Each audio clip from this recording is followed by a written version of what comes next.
Spectator subscription is now better value than ever before. As a new subscriber joining today, you'll pay just £1 a week for unlimited online and app access in your first year. To subscribe today, go to spectator.co.uk/TV offer. 5 leadership hopefuls are whittled down to 2 this week. Rishi Sunak and Liz Truss will now face 6 weeks of leadership hustings, where they'll look to win over Tory members to become party leader and Prime Minister. Which of the 2 candidates has a better chance? And will the Conservatives be able to come back together afterwards? I'm joined now by Andrew Neil, Spectator's chairman, James Forsyth, our political editor, and Katy Balls, our deputy political editor. Great, thank you Andrew, Katy and James for joining us on Spectator TV. Now, the field in the Tory leadership election has been whittled down to 2 after Penny Mordaunt was kicked out this week. Rishi Sunak and Liz Truss are now going to the membership for their votes. Andrew, to start us off, what do you make of the field so far? Do you think Tory members have been given a good choice between Sunak and Truss? Well, I think most Westminster observers thought it would come down to Rishi Sunak and Liz Truss, the right coalescing in the end, slowly, but in the end, the right coalesce around Liz Truss, and in some ways Rishi Sunak is seen as the establishment candidate. There's actually less that separates them than the sound and fury would suggest. And I guess that the debate now between the two will concentrate on economics, particularly tax, because in that area there are differences between them. And but I think it won't just be policy, it'll also be character and general attitude. I mean, it is somewhat ridiculous that Liz Truss, who voted to remain in the Brexit referendum, is regarded as the staunch Brexiteer. And Rishi Sunak, who voted to leave and had always been a leaver, is regarded with suspicion as a closet Remainer. So I think that is a bit strange, but I think that speaks to Liz Truss positioning herself as the insurgent. Therefore, Brexiteers are associated with insurgents. And Rishi Sunak is more the establishment Conservative candidate, and the Conservative establishment was by and large for Remain. So I think that's what is being reflected there. And James, it seems that Rishi Sunak's maybe got a bit of a tricky position now. He doesn't seem to be as popular with members at the moment. He's only got, maybe 10 days before the ballots are posted out. I mean, how difficult do you think it is for him now to come out on top over Liz Truss? So it is a sprint. Look, he came out top in the parliamentary rounds, but as you say, this round will be more difficult. I think nearly everyone thinks that he starts behind Liz Truss among the members. So the question for him is, what can he do between now and the beginning of August when the ballot papers go out to change minds? And I think there's a particular importance now on that first BBC TV debate between the 2 of them on Monday night. I think there's also particular importance on what policies Rishi Sunak comes out with. Now, Liz Truss did quite a lot of policy in the parliamentary rounds as she was trying to as Andrew says, consolidate the right behind her. Rishi Sunak didn't do as much. What does he do now with the members to try and show them what kind of Prime Minister he would be? Because although he has been the Chancellor, it's obviously the second most senior job in government, because he has been a minister for quite some time and bound by collective responsibility, there are a whole bunch of subjects where we don't know that much about what he thinks. Now, and having known him for a long time, I think he will want to get across what he thinks on those subjects in the coming days. And Katy, coming from the Truss sort of camp angle there, what do you think her strategy will be now? Do you think she's got to sort of play it safe for the next week or so, or do you think she has to do a bit more than that? So Liz Truss had the trickiest path to get to the final 2 in the sense that I think it was quite hard work the whole way through. She had to have lots of conversations, her and her team, with Brexiteers for the reasons that Andrew has outlined, to try and convince them to back her. Even when she got key endorsements such as Suella Braverman telling her ERG, European Research Group backers, to back Truss, many of them chose to go to Kemi Badenoch. So it meant she eventually got there, but the focus in her team was very much on MPs rather than thinking too much about media. She's done her first broadcast interview on Thursday of the entire campaign, and that's also because I think what is generally perceived to be one of her weaknesses is media. The first debate was tricky for her, and she is in the position where she is now the front runner. Now she has made it to the membership stage, so she has the most to lose. Now she has agreed to do at least 2 debates, and there are hustings, but I think therefore where Team Truss are going to be most comfortable is putting out her policy ideas, putting out op-eds, and actually being quite careful about how much and which media she does. So not so little that she can be accused of hiding, but I think Rishi Sunak is keen and his team are very keen to push him to do a lot of media to try and bounce Liz Truss into doing more. They think the way that Rishi Sunak potentially beats her is by forcing her to do media, Liz Truss underperforming and Rishi Sunak overperforming. And that's the tactic you're going to see from that side. And Andrew, to stick with the policy for the moment, I mean, you mentioned this a little bit at the beginning, but the two candidates setting out sort of slightly different economic stalls. I think Sunak wants to, Truss wants to cut taxes straight away. Sunak wants to come to them later after dealing with inflation. Do you get the sense that one has a bit more credibility when talking about economics, or do you think there's not much between them at this stage? Rishi Sunak has huge credibility when he talks about economics. And I say that not actually agreeing with quite a lot of what he's done, but he's hugely credible in the matter of economics, whereas you sometimes get the impression that Liz Truss doesn't know what the hell she's talking about. And she talks about the Bank of Japan and about 30 billion already being within the existing envelope of spending. You know, by the time she gets to that 30 billion, it may not be there. Just look at the latest borrowing figures at the moment. That forecast, I think, is shot to hell too. So I think that he has more credibility, but they both have big questions to answer. So Liz Truss is the candidate of the right, but she's pushing unfunded tax cuts. I mean, how right-wing is that? I thought, the right was meant to believe in fiscal conservatism and sound money, and that you had, if you were going to cut tax, you had to cut spending.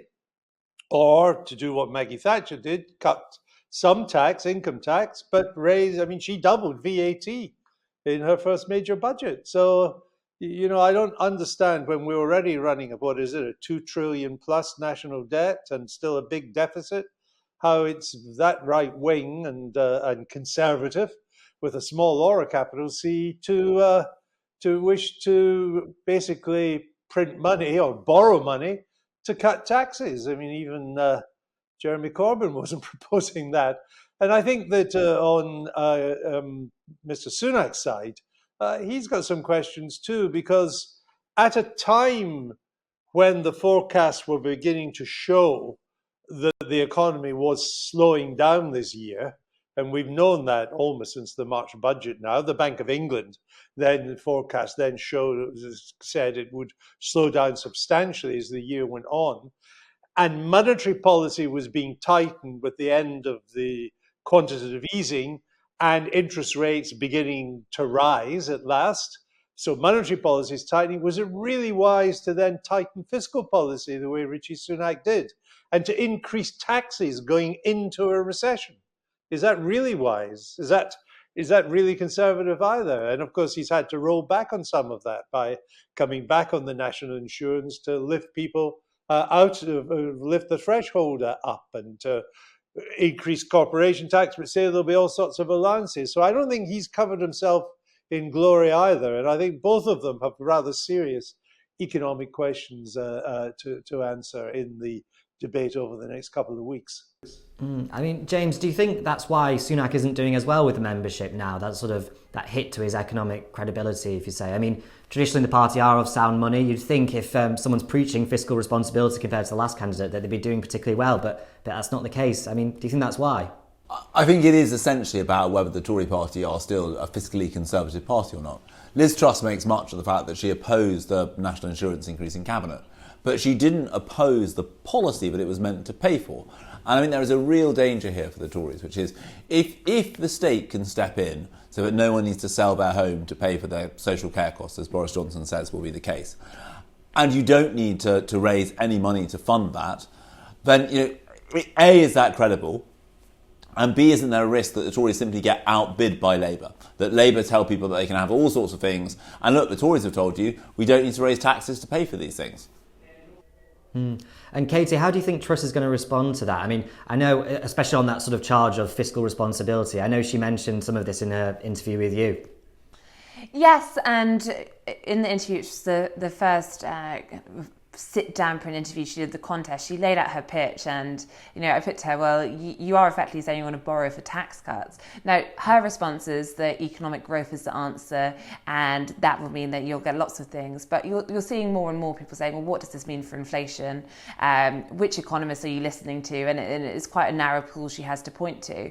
So I think there will be scrutiny, but I think one of the problems with Rishi Sunak is he just doesn't sound very positive in his message. So I've spoken to MPs who ultimately are a little bit sceptical of some of Liz Truss's plans, to put it mildly, but they worry that the way Rishi Sunak has pitched himself in this contest by saying, don't believe in fairy tales, which initially worked quite well for him because he was at the centre of the debate. All the other candidates were almost being pitched against him in the early stages in these conversations about cutting taxes. Now just reads as though he is almost just wants to raise taxes, which isn't what he's saying. He's saying he will cut taxes in the medium term.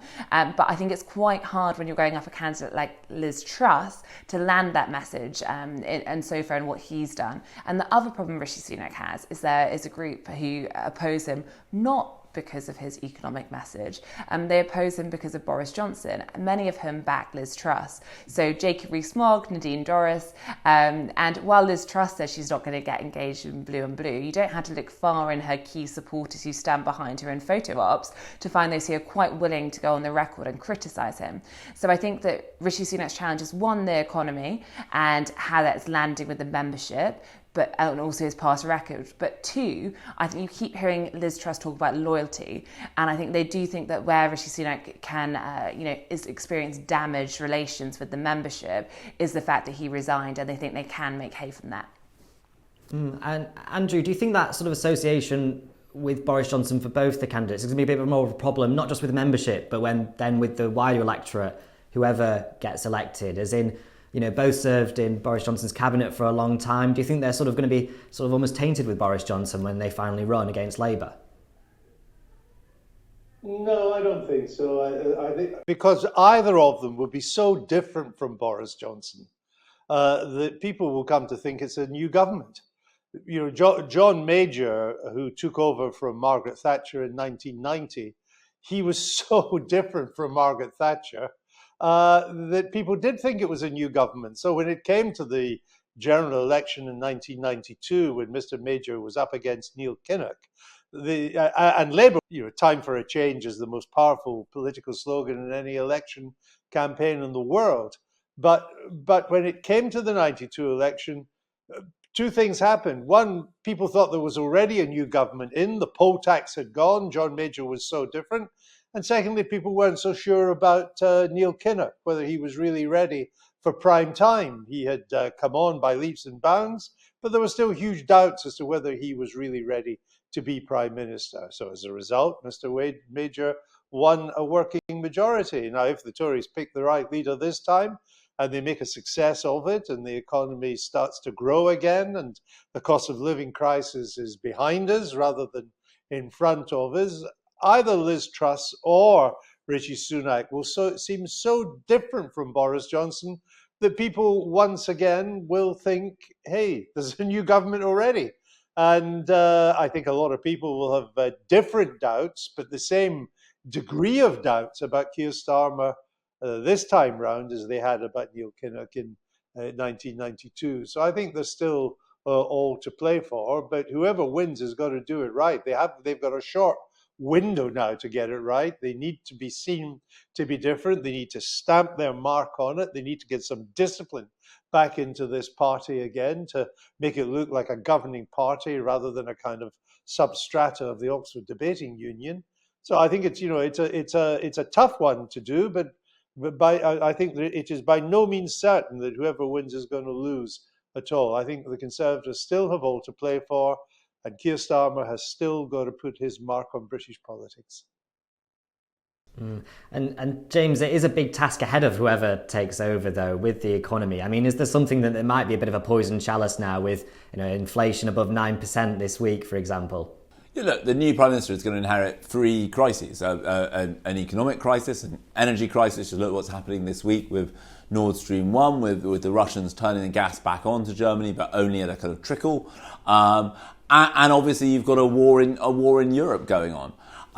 And put on top of that, there is obviously going to be a lot of rancour and bitterness left in the Tory party from the fact that the party has changed leader 3 times in 6 years. Just look at how Theresa May couldn't bring herself to clap Boris Johnson as he departed from Prime Minister's questions for the last time on Wednesday.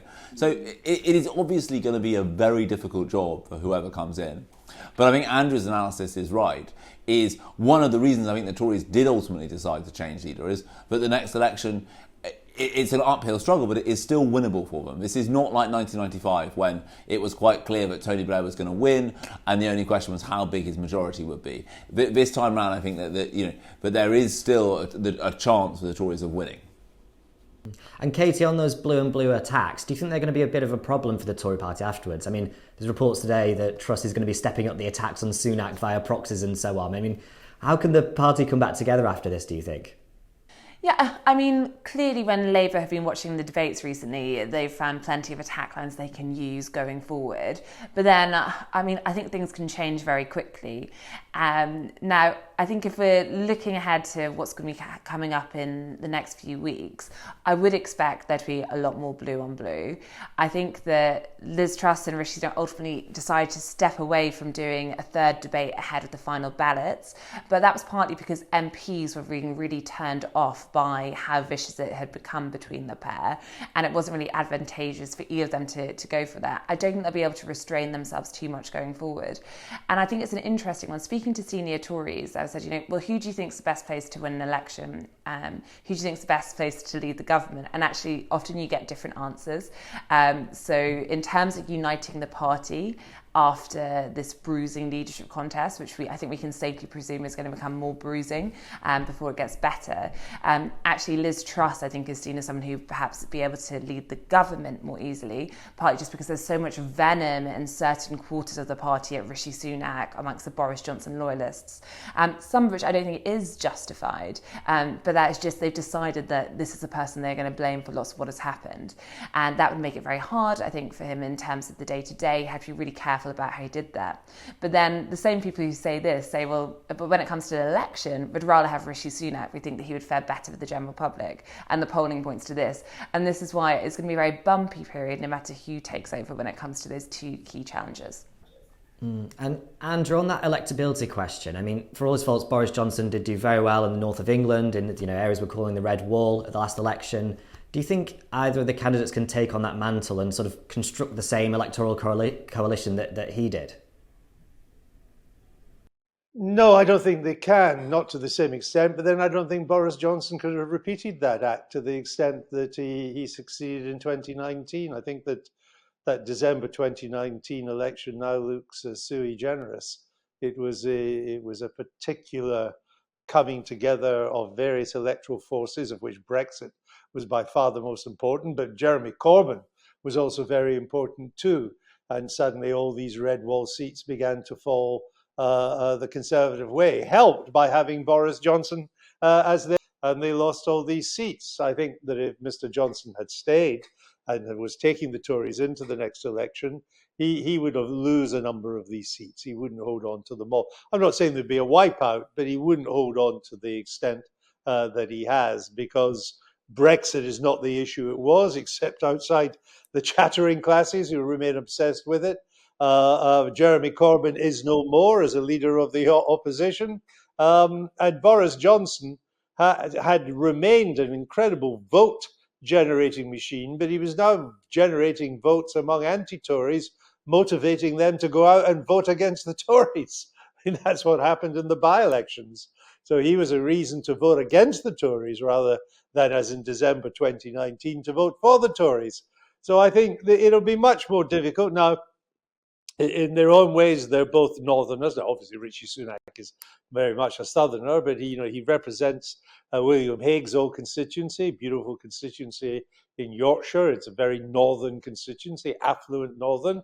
Liz Truss is he leads Lass, went to a comprehensive there, not the Sink school she's made out it to be, but actually she was brought up in a rather pleasant bourgeois leafy suburb, and the school that she went to was actually quite a high performer. It could explain why she got to Oxford there. So they've both got northern angles that they can play, but I just don't think that anybody. Now look, there is a long-term trend of which what happened in December 2019 was a massive jump in that direction. I think that working class and lower middle class voters in the Midlands and the North do now tend to vote Conservative, whereas white collar, more middle class, more bourgeois metropolitan voters now tend to vote Labour. And that trend's not going to change. You see equivalent trends in the United States that are upping the whole demography of elections now. I mean, I've just come back from the United States. The huge change there is this massive move of Hispanic voters to the Republicans. I mean, who would have thought that? Just as who would have thought that all these northern towns would have gone to the Conservatives? Some of them never had before. Some of them hadn't for generations. So there are longer term movements in play, but I think the Tories, whoever leads them, will have to reconcile that they won't do quite as well in the Red Wall as they did in 2019. Brilliant. Thank you, Andrew. Thank you, Katie. And thank you, James.